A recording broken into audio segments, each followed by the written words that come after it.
Les modèles de la lignée sanguine. Comme je vous l'ai déjà dit, l'œuvre accomplie de Christ a enlevé toute l'égalité sur laquelle le diable s'appuie pour nous affliger.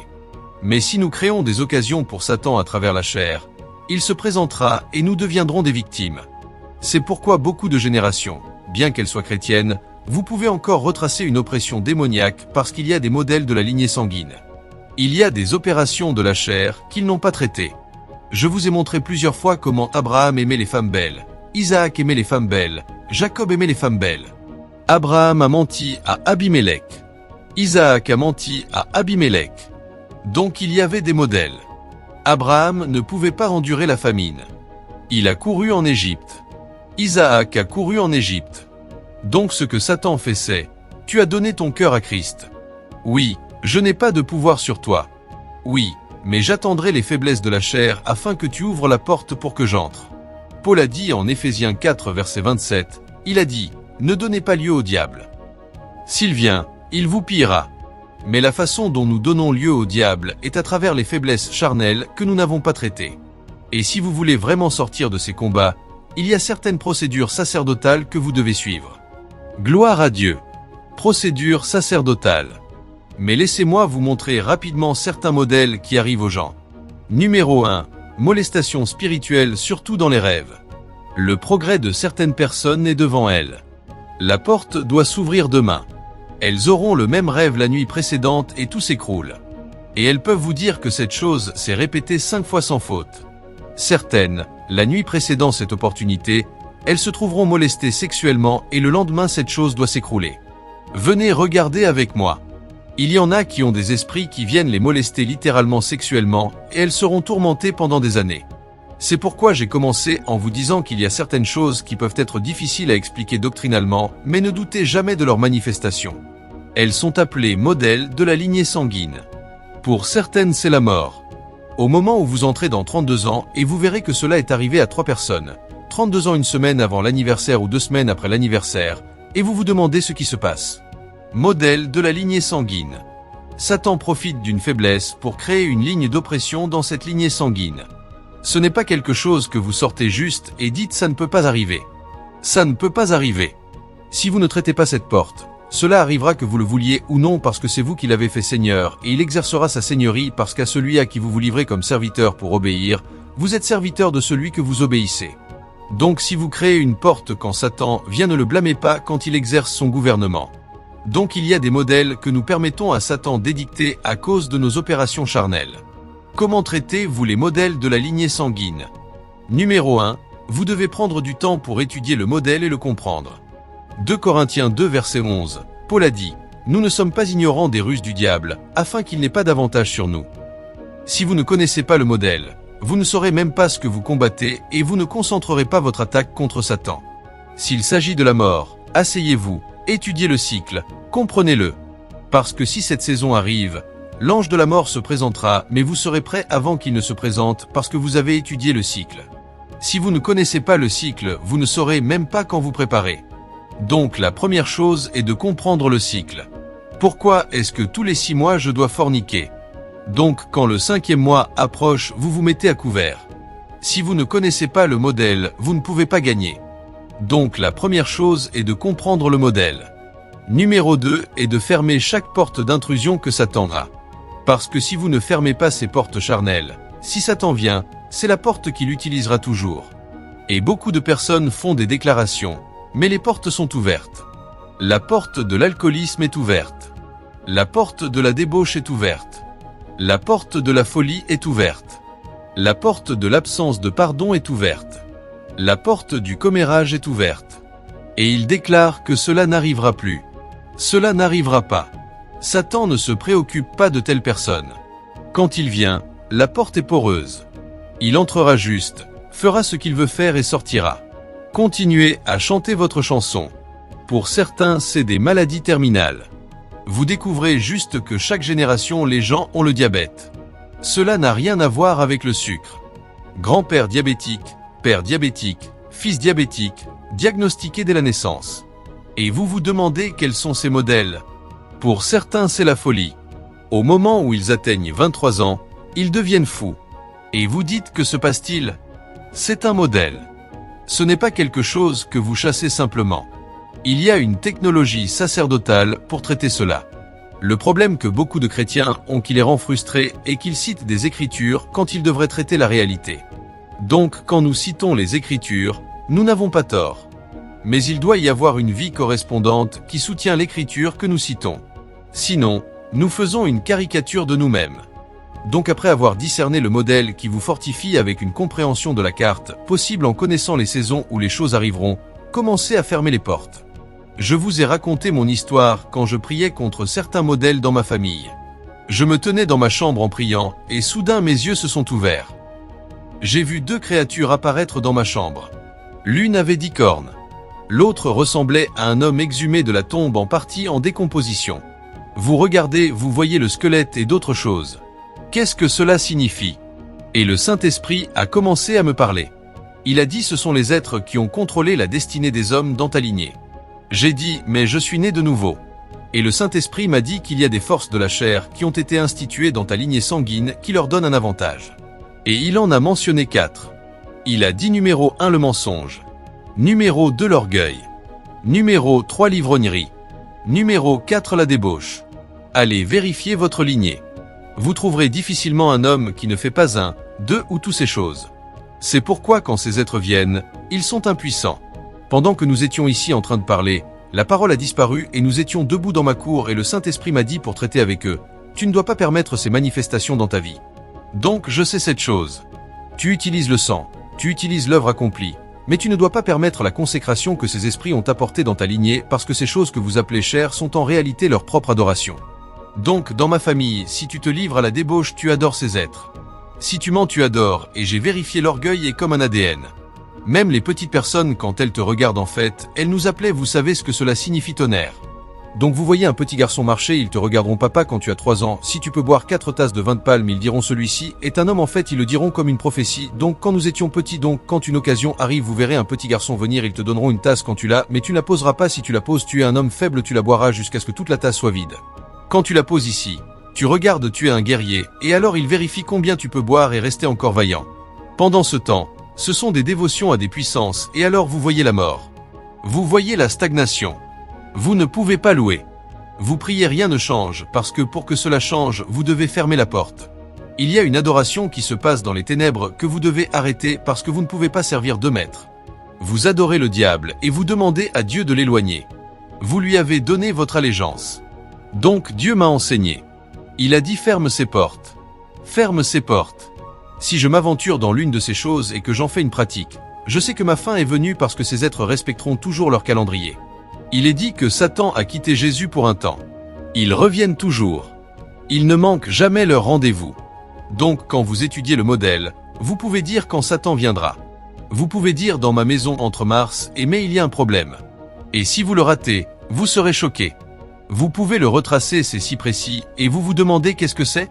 Ce sont des modèles. Et donc le premier acte de sacerdoce est de discerner le modèle. Le deuxième est de le fermer.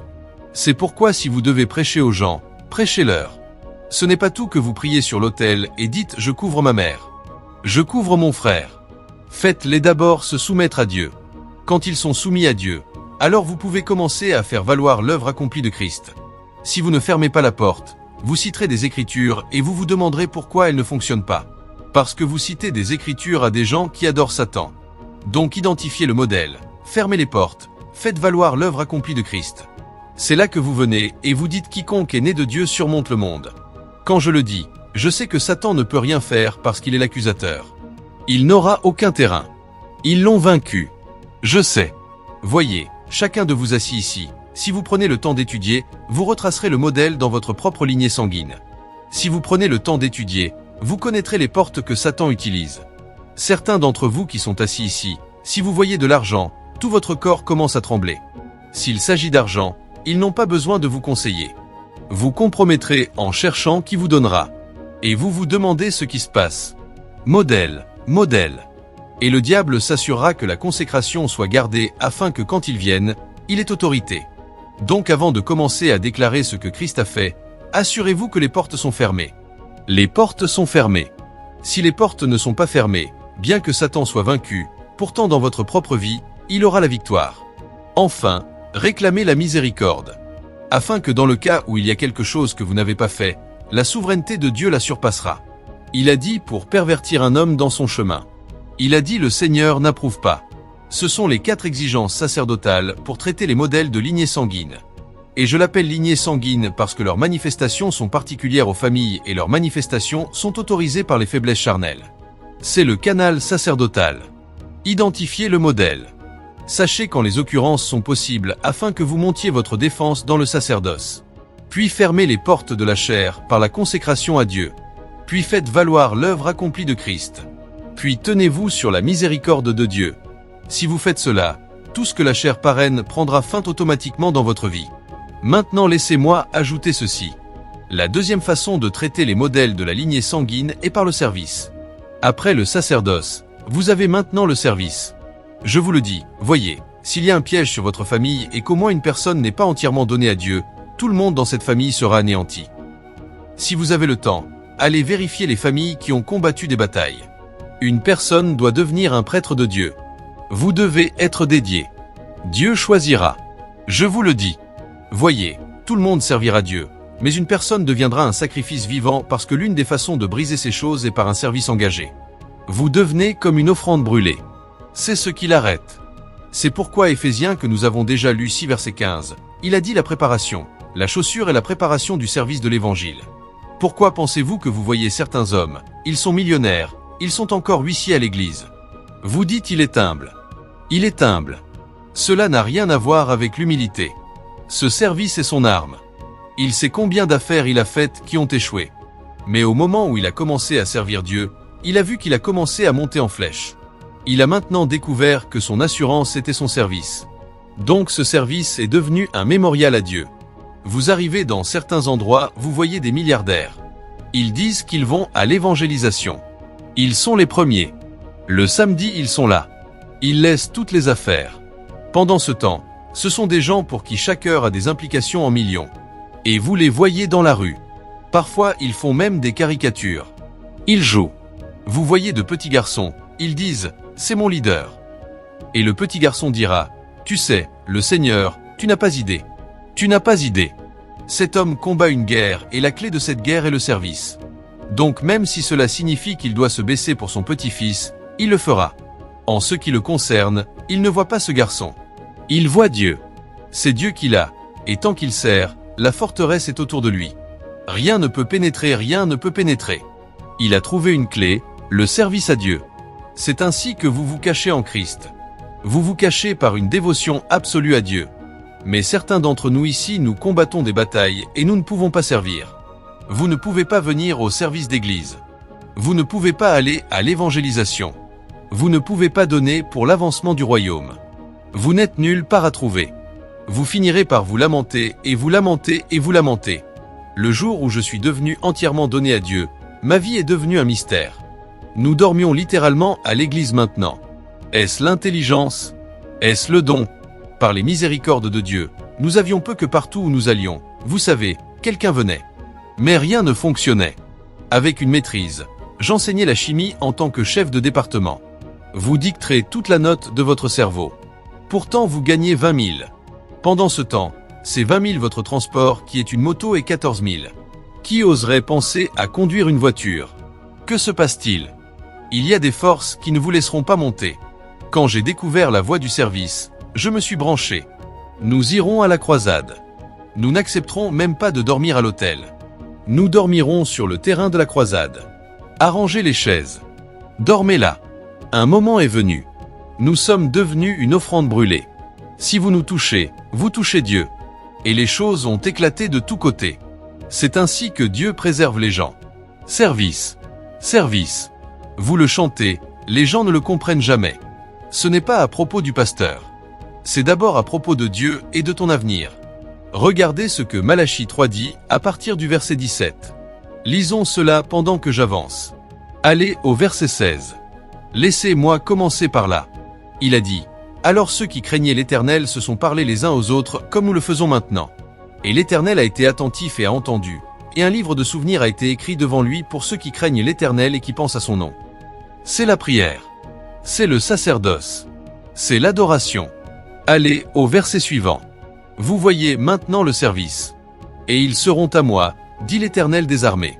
Au jour où je préparai mes joyaux, je les épargnerai comme un homme épargne son propre fils qui sert. Donc il y a une place pour les fils qui servent. C'est une clé. Vous ne savez pas pourquoi aucune affaire ne perce. Vous ne savez pas pourquoi les nations ne s'ouvrent pas. Vous ne savez pas pourquoi vous n'êtes pas quelque chose. Il y a une bataille que vous combattez. Vous n'en êtes pas conscient. Et la clé est le service. Ceux d'entre nous qui voyagent, nous voyons des choses et je continue à les partager. Parfois vous allez prêcher, la personne qui vient vous chercher à l'aéroport, vous saurez que c'est un raté. Vous verrez un homme dans la soixantaine qui est propriétaire d'une affaire. Au monsieur, quand je les discerne de nos jours, je dirais ne vous inquiétez pas, je porterai mon iPad moi-même, parce que leur vie commence à me défier ce qu'ils savent, ils veulent percer non seulement dans les choses matérielles, mais même dans les choses spirituelles. Le service est une arme. Apprenez-le. C'est une clé pour briser la guerre qui trouble les lignées familiales, et je peux vous dire que pour beaucoup de gens personne ne combat les démons, c'est eux-mêmes qui se combattent eux-mêmes. Au moment où il a de l'argent, sa gorge devient sèche, il cherche de l'alcool, il n'y a pas de fête, il va juste s'asseoir tout seul et commence à boire. Et quand il boit, des inspirations sombres viennent, il commence à violer les ordonnances de. Il y a certaines dames ici, au moment où elles ont de l'argent, elles disent qu'elles veulent aller en vacances, ou elles vont à l'hôtel d'âme, certaines vont en boîte, et vous vous demandez pourquoi cette affliction ne finit pas, c'est toi qui ouvre la porte. Il y a certains hommes ici, au moment où ils ont de l'argent, ils courent vers un bar, et vous vous demandez 40 jours de jeûne, ils finissent, ils vont au bar, Satan te permettra, si ta vie jeûne moins, la fumée sortira de toi, ils t'attendront dans le bar, parce que tu viens là pour déposer ta couronne. Au lieu de jeter ta couronne devant le roi des rois, tu jettes ta couronne devant le Dieu de la fornication guerre. Ne plaisantez pas avec ça. C'est pourquoi de grands hommes ne vont nulle part. De grandes femmes ne vont nulle part. Il dit j'ai vu une abomination sous le soleil. Il dit des princes marchent à pied. Des mendiants montent à cheval. Je vais juste vous montrer les opérations que Satan utilise pour mettre les gens en captivité que vous devez combattre. Numéro 1, c'est qu'il assombrit l'intelligence des hommes. 2 Corinthiens 4 versets 3 à 4, l'intelligence des hommes assombrit. Éphésiens 4 versets 17 à 19, il assombrit leur intelligence. Il dit, si notre évangile est voilé, c'est pour ceux qui périssent. Comment ont-ils péri? Le Dieu de ce monde a aveuglé leur intelligence. Donc quand vous découvrez que vous trouvez si difficile de comprendre des choses simples, c'est une guerre, vous n'êtes pas si bête. Ces jours-là à l'école, j'étais irrité par certains, vous expliquez 2 plus 2, vous expliquez 10 fois, ils écrivent encore, et font des erreurs, vous vous demandez une définition, ils l'écriront sur 12 feuilles de papier, ils la feront pendant 3 jours, ils ne peuvent toujours pas la comprendre ce qui est en toi. Ils voient que ces gens sont vraiment travailleurs essayant de comprendre, mais ils ne peuvent pas, ils transpireront quand vous vérifiez ce qui se passe, ils essaient de prouver la loi des enfants, vous savez qu'il y a une puissance, l'esprit a été assombri. Combien d'entre vous ont rencontré certaines personnes, quand vous écrivez un examen, vous les verrez transpirer, certains portent même des antisèches partout, même l'antisèche est fausse. Ils trichent, mais le matériel qu'ils copient pour tricher est aussi faux. Tout le monde finit l'examen, vous les voyez transpirer. Quand vous venez, vous pensez qu'ils terminent. Ils sont sur le numéro 1. Alors ils n'écriront pas. Seigneur Jésus, délivre ton serviteur. Ils assombrissent, c'est un combat. Ne plaisantez pas. Certains d'entre vous qui m'écoutez ici, c'est votre combat. Mais vous l'avez pris à la légère. Si vous avez étudié dur et que cette chose ne passe pas, posez plus de questions. Parce que si vous étudiez, vous devriez comprendre. Donc que faites-vous? Entrez dans la prière. Il dit si vous manquez de sagesse. Jacques 1 verset 5. Demandez à celui qui donne libéralement et sans reproche. C'est là que vous ajoutez la prière, parce qu'il y a quelque chose que la prière fait concernant l'illumination. Éphésiens 1 verset 17, il est dit, c'est pour cette cause que je fléchis les genoux devant le Père et le Dieu de notre Seigneur Jésus-Christ, afin qu'il vous accorde l'esprit de sagesse et de révélation dans la connaissance de lui, afin que les yeux de votre intelligence soient illuminés. Donc certaines personnes ont une intelligence assombrie. Si vous voulez qu'elle s'ouvre, entrez dans la prière. Et si vous priez, cela ne marche pas, cherchez qui a la grâce. Laissez-le imposer les mains sur vous parce que des choses peuvent être transférées. Mes petits-enfants, pour qui j'éprouve de nouveau les douleurs de l'enfantement jusqu'à ce que Christ soit formé. C'est un. Puis numéro 2. Je désire vous voir afin de vous communiquer une grâce spirituelle afin que vous soyez établis. Donc vous pouvez le faire par la prière ou vous le faites par l'impartation. Voyez, toute impartation n'est pas pour chasser les démons. Ce n'est pas pour guérir les malades. Il y a certaines impartations qui ouvrent votre esprit afin que vous puissiez accéder à la sagesse de Dieu. Suivez-vous? Guerre spirituelle. Certains d'entre vous pensent que la guerre spirituelle c'est juste prier, tomber et mourir. Tomber et mourir. Vous plaisantez. Non, il y a une dynamique pour traiter avec les entités qui combattent votre destinée. Numéro 2.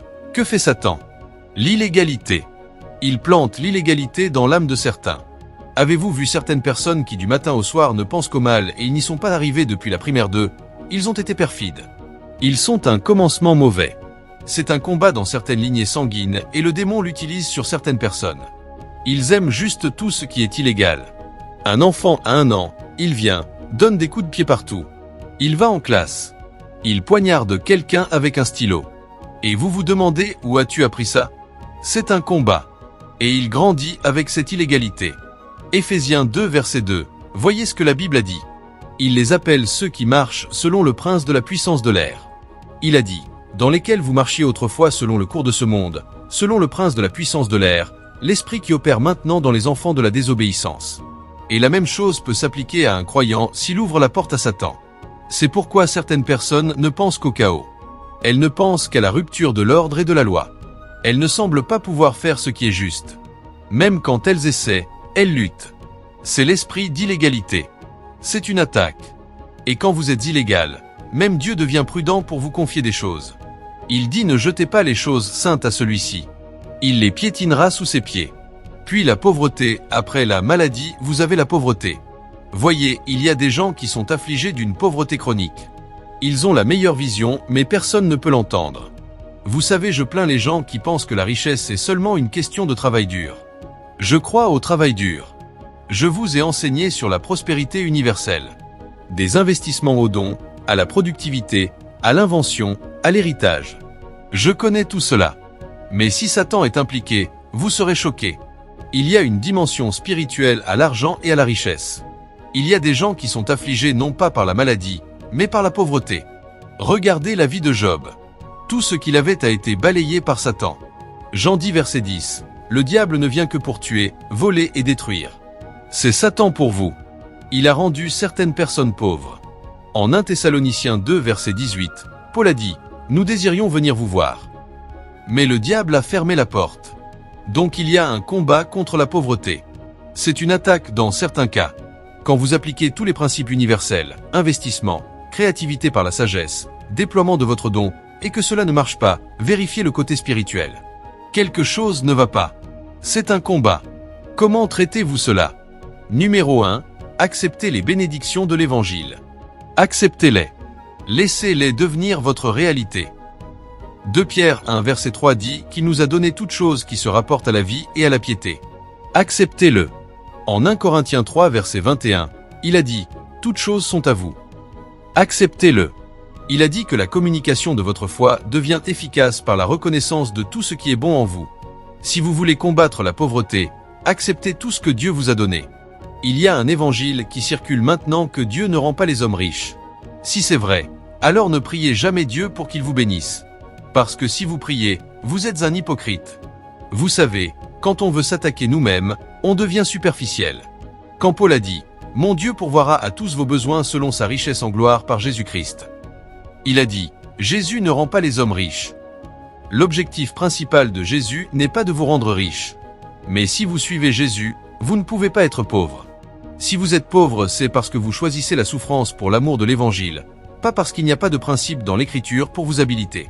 Comment Dieu ne nous bénirait-il pas et Dieu nous demanderait de sponsoriser son agenda? N'est-ce pas de la tyrannie? Un Dieu qui ne vous bénit pas vous dit de sponsoriser l'agenda global. Où vais-je trouver 10 millions pour donner pour une croisade si Dieu n'a pas sa main dans ma bénédiction? Quand la Bible a dit que les bénédictions de Dieu rendent riches et n'ajoutent pas de tristesse. Faites attention. Il y a une dimension spirituelle à la pauvreté. Il y a aussi une dimension spirituelle à la prospérité. Je ne dis pas qu'à cause de la dimension spirituelle, n'appliquez pas la dimension universelle. Je dis qu'en plus de la dimension universelle, profitez de la dimension spirituelle. Et la première façon est d'accepter les bénédictions de l'Évangile. La deuxième façon est de marcher dans l'Alliance. La Bible a dit en Acte 3, verset 25, que nous sommes enfants de l'Alliance. Je vous ai enseigné ici que Dieu n'est pas nécessairement en alliance avec nous, mais nous sommes les descendants de l'Alliance. Mon fils vivra pour faire ce que je fais parce qu'il est enfant de l'alliance que j'ai avec ma femme, parce qu'en elle est sa bénédiction. C'est pourquoi 2 Corinthiens 9 du verset 6 au 8 la Bible a rendu clair que si vous donnez avec parcimonie, vous moissonnerez avec parcimonie. Si vous donnez abondamment, vous moissonnerez abondamment. Il a dit que chacun donne comme il a proposé dans son cœur. Il a dit car Dieu aime celui qui donne avec joie. Et il a dit Dieu est capable. Cela signifie que Dieu n'est pas capable si vous ne donnez pas. Il a dit Dieu est capable de faire abonder toute grâce envers nous afin qu'ayant toujours en toute chose tout ce qui nous est nécessaire, nous abondions en toute bonne œuvre. Donc vous devez pratiquer l'alliance parce que c'est un combat et beaucoup de personnes ne savent pas que leur pauvreté n'est pas parce qu'ils ne sont pas travailleurs. Leur pauvreté est parce que Satan sait que s'ils sont riches, le royaume avancera. Donc il a paralysé leurs ressources par la peur et le tourment. Maintenant, comment traitez-vous l'illégalité avant que je continue? C'est en vous soumettant à Dieu. Jacques 4 verset 7 et aussi en suivant ceux qui ont un parcours d'ordre dans leur vie. Hébreux 6 verset 12, il a dit suivez ceux qui par la foi et la patience obtiennent les promesses. Si vous découvrez que vous aimez juste l'illégalité, demandez à Dieu de vous aider à vous soumettre à lui. Il a dit quand vous vous soumettez à Dieu, vous résisterez au diable ou suivez ceux qui ont de l'ordre dans leur vie. Suivez-les pendant que vous les suivez en les écoutant. Ils vous impartent. Vous les observez. Vous voyez que votre vie commence à se rassembler. C'est ainsi que vous traitez l'illégalité. Puis vous avez la peur et le tourment. Je l'ai déjà dit. Hébreux 2, versets 14 et 15. Puis donc, puisque les enfants participent à la chair et au sang, lui aussi a participé aux mêmes choses afin qu'il délivre ceux qui par la crainte de la mort étaient toute leur vie assujettis à la servitude. Donc la peur tourmente les gens. Et je vous ai montré comment en sortir en restant stimulé. 2 Timothée 1 versets 6 et 7. Quand vous êtes stimulé, vous commencez à fonctionner par l'esprit de puissance, d'amour et de saine intelligence. Numéro 4. Maladie et affliction. Ce sont les choses que Satan utilise. Donc quand vous combattez Satan, vous devez comprendre que son approche de combat est différente de quand vous combattez la chair. Et c'est aussi différent de quand vous combattez des hommes méchants. Certains d'entre nous généralisent tout. Tout est tombe et meurt. C'est pourquoi nous ne progressons pas. Certains combats sont intrinsèques comme cette illégalité. Le diable la tisse en vous. Vous êtes l'architecte de votre malheur. Donc si vous n'êtes pas rassemblés, peu importe l'impartation, vous n'irez nulle part. Et puis la peur. Les gens sont paralysés avant même de commencer, il est la personne la plus qualifiée, mais il ne peut jamais se voir faire un pas quand vous lui parlez, il pense que vous parlez à une autre personne. Non, c'est toi, lève-toi, il se lèvera, il tremblera, sa voix tremblera. Oh oui, toute la pensée se vaporisera parce que la peur l'a enlacé, et c'est son opportunité pour la destinée.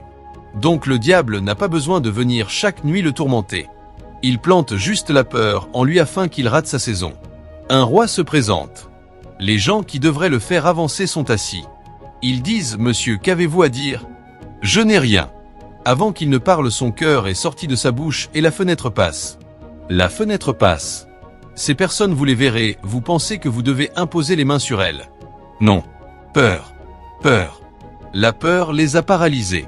C'est pourquoi dans cet endroit, quand nous voyons que les gens ont quelque chose sur leur vie, nous les poussons à l'autel. Il y en a dont la première fois qu'ils sont venus prendre l'offrande marcher de leur siège à l'autel, c'est comme gravir le mont Everest.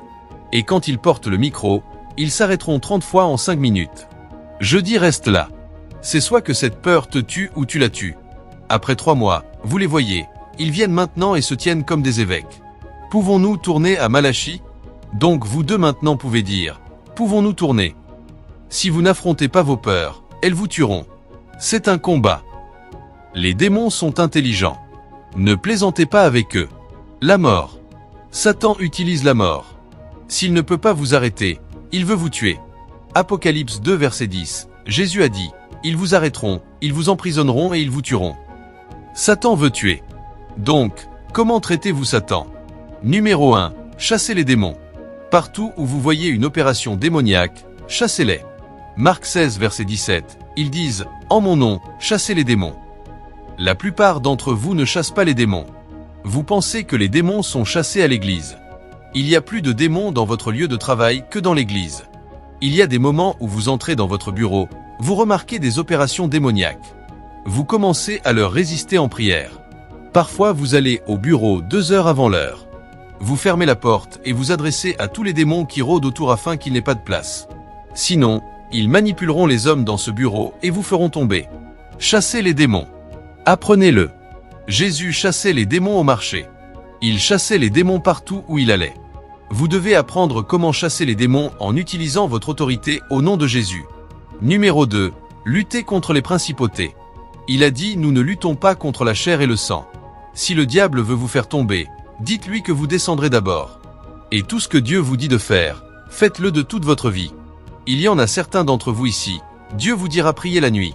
Si vous devez éteindre 6 heures pour dormir afin de vous réveiller la nuit pour prier, éteignez. Votre destinée en dépend. Parce que si vous ne le luttez pas jusqu'en bas, il vous luttera jusqu'en bas. Donc apprenez à lutter. Un chrétien faible sera une victime n'importe quel jour, n'importe quel moment. Apprenez à lutter. Nous avons des pasteurs qui luttent pour tout le monde. Donc les gens viennent à l'église seulement pour des paroles prophétiques. Il y a une limite jusqu'où les guerres prophétiques vous emmèneront. Il y a des choses que vous combattrez vous-même. Et si vous ne pouvez pas combattre pour vous-même, vous verrez peu de personnes témoigner chaque semaine et vous vous demanderez quand est-ce mon tour. Apprenez à lutter. Le psalmiste a dit dans Psaume 144 verset 1, « L'Éternel enseigne mes mains à combattre et mes doigts à la guerre. » Numéro 3. Évitez le péché et la vie de péché si vous voulez vaincre Satan. Parce que si vous permettez au péché de vous corrompre, votre foi ne pourra pas produire de résultats. C'est le danger du péché. Cela peut ne pas nécessairement le faire, mais parfois cela peut même ne pas gêner le diable. Cela arrêtera votre propre foi de fonctionner. La Bible a dit en 1 Timothée 1 verset 19, il dit en gardant la foi et une bonne conscience que quelques-uns ayant rejeté ont fait naufrage quant à la foi. Donc la foi de certaines personnes ne peut pas fonctionner parce que le péché a réduit leur foi au silence. Numéro 4. Évitez les pratiques non bibliques. Pour certains d'entre vous, votre problème est venu quand vous avez commencé à vous baigner avec du sel. Pour certains d'entre vous, votre problème a commencé quand vous avez commencé à sortir dehors à minuit nu pour prier. La Bible ne nous a jamais dit que Dieu répondra aux prières parce que nous avons prié nus sur des pratiques non bibliques. Si vous vous baignez, vous pouvez prier. Mais l'idée d'enlever votre chemise autour de minuit pour que Dieu vous entende, vous rencontrerez Sanballat et Tobidja. Ô Seigneur, je me tiens nu. Qui t'a dit que la nudité a autorité dans les cours du ciel? Jésus a dit, en mon nom, il vous a donné ce qui viendra. Venez au nom de Jésus, pas dans votre nudité. Je ne sais pas où les gens apprennent ces choses. Et c'est pourquoi beaucoup de prophètes, faux apôtres ont couché avec d'innocentes jeunes filles. Ils vont à la rivière à minuit pour prier. Je sais que la guerre spirituelle peut se faire à minuit, mais tout cela, oh, je suis nu. Je dois me baigner autour de 12. Où avez-vous appris cela? Voyez, dans la miséricorde de Dieu, il peut honorer votre foi. Mais il dit au jour d'ignorance, Dieu passe par-dessus. Mais maintenant, il ordonne à tous les hommes de se repentir et de venir à la connaissance de la vérité. Il y a certains endroits où les gens disent qu'ils obtiennent la faveur quand ils couchent avec des hommes de Dieu. Ah, c'est un homme moins. Il y a de l'huile sur ce mensonge. Quand tu le touches, des choses entreront en toi. Pratiques barbares qui sont poussées dans le corps de Christ par des hommes créatures de luxure. Certains, ils se baignent sur l'autel. Ils viennent à l'autel, ils se baignent pour la faveur que tu prendras ton bain sur l'autel de Dieu. Ta vie ne peut plus être la même. Et ils se noient dans les mains des démons. Ne vous impliquez pas dans des pratiques non bibliques. Écoutez, faites confiance à ce que la Bible nous dit et vivez selon les injonctions de l'œuvre accomplie de Christ. Votre vie sera victorieuse. Je vous dis pourquoi beaucoup sont asservis. Certaines personnes se lavent avec du sel pour se sanctifier afin que tout opprobre sur leur vie parte avec le sel. Quand nous avons été lavés par le sang de Jésus, ce n'est pas assez. C'est du sel dont ils ont besoin. Et parce que la personne qui vous l'a dit portait une longue robe avec une robe rouge et une grande croix, et il saute vos rituels. Ne permettez pas que votre désespoir vous fasse faire des choses qui ne sont pas dans la Bible. Vous deviendrez une victime et votre délivrance peut ne jamais arriver. Restez dans les limites des Écritures, ce qui est révélé et ce que le corps de Christ croit. Votre problème n'est pas particulier à vous. Beaucoup sont passés par ce chemin. Ils ont été délivrés. Vous ne pouvez pas rester là. Il a envoyé sa parole à Jacob. Illuminé sur Israël. Je veux prier pour un groupe de personnes ce soir. Un groupe de personnes. Il y a des gens qui traversent des cycles et des modèles de la lignée sanguine. Certains d'entre vous ont remarqué un modèle de mort. Certains d'entre vous ont remarqué un modèle de stagnation. Certains d'entre vous ont remarqué un modèle de maladie terminale. Et vous avez combattu ces choses, ce qui est juste. Mais maintenant vous comprenez le protocole. Vous identifiez le modèle, vous fermez la porte, vous faites valoir l'œuvre accomplie et vous demandez la miséricorde. Comment fermez-vous la porte? Vous fermez la porte par une repentance authentique. Je veux prier pour tout le monde debout ici ce soir qui voit des modèles répétés qui semblent ne pas partir et qui a combattu un combat d'utilité. Dans la prochaine minute, je veux que vous vérifiez. Regardez dans votre famille. Trouvez cette faiblesse de la chair sur laquelle Satan a bâti un trône qui utilise pour affliger votre famille. Prenez du temps, priez maintenant, retournez dans l'esprit et vérifiez-le. Quand vous le trouvez, nous allons nous repentir. Nous allons donner place à une repentance authentique et nous briserons les modèles. Nous briserons les modèles ce soir. Pouvez-vous aller de l'avant et prier en 1 minute? Pour la guérison. Certains d'entre vous seront choqués de voir à quel point il est facile d'arrêter des modèles qui ont duré des âges.